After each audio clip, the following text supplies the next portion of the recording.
টাঙ্গাইলের মধুপুরের চুনিয়া গ্রামে হয়ে গেল গারো সম্প্রদায়ের বড় উৎসব ওয়ান্না বা ওয়াঙ্গালা।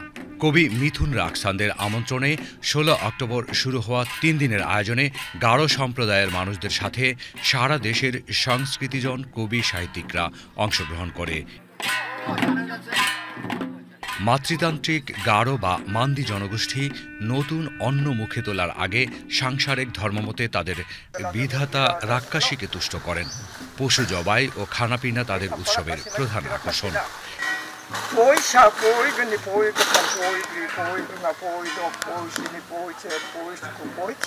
এছাড়া উৎসবে সমাজের সকলে একত্রিত হয়ে রেরের মতো লোকগান পরিবেশন করে উৎসব উদযাপন করেন।